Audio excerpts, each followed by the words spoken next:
예, 어제 문재인 대통령께서 기자회견에 신재민 사무관에 관해서 간단히 언급을 하셨습니다.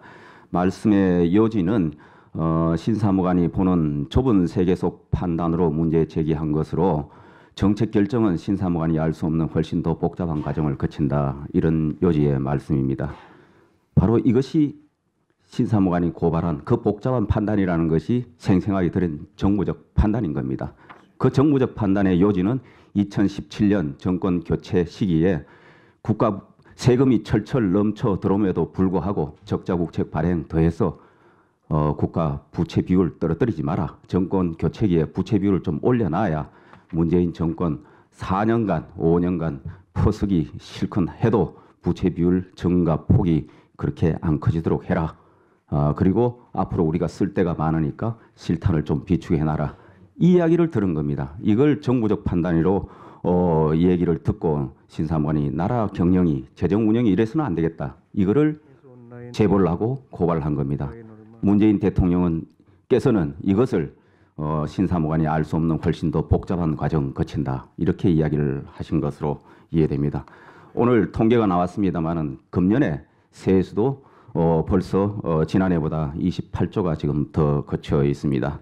김동연 부총리는 신 사무관의 발언에 대해서 국채뿐만 아니라 국채 발행은 당시 그 상황뿐만 아니라 다음 해 세수 전망 등을 고려해야 된다고 이렇게 이야기를 했습니다. 그 다음 해가 2018년입니다. 18년의 세수가 지금도 그 전에 비해서 28조가 더 거치고 아마 금년 12월까지 가면은 최소한 25조 내지 30조의 초과 세수가 걸칩니다.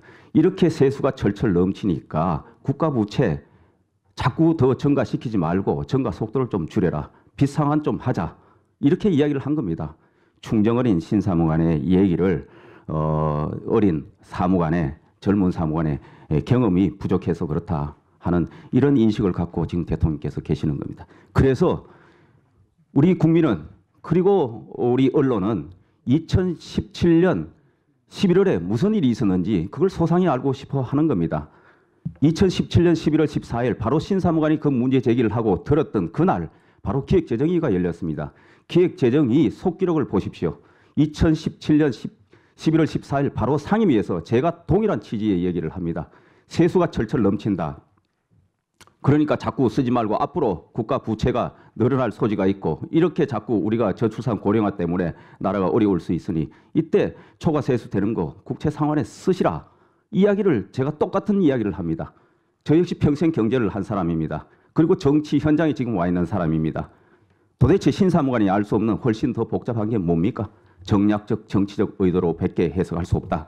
그래서 바로 저희 한국당에서 신사무관에 대해서 그 충정어린 그 제보에 대해서 고발을 취하하라. 대통령께서 나서 주셔서 기획재정부에 고발 취하하도록 지시를 해주시라. 이렇게 이야기를 했고, 그 다음에 2017년 11월 14일 11월에 무슨 일이 있었는지 대통령께서 그 복잡한 과정이라는 게 도대체 무엇인지 국민들이 궁금해합니다. 이것을 알릴 필요가 있다. 그래서 청문회를 받아주시라. 이렇게 이야기를 하는 겁니다. 정부 여당은 저희 한국당 야3당이 요구하는 신재민 사무관 발언 등에 관한 청문회에 응하시라. 그리고 특검을 받고 하시고 싶은 이야기 이 과정을 통해서 명명백백하게 밝히시라. 그래야 문재인 정권의 경제 재정 운영에 국민들 신뢰가 회복될 수 있다. 이렇게 말씀드립니다. 이상입니다. 네, 수고하셨습니다.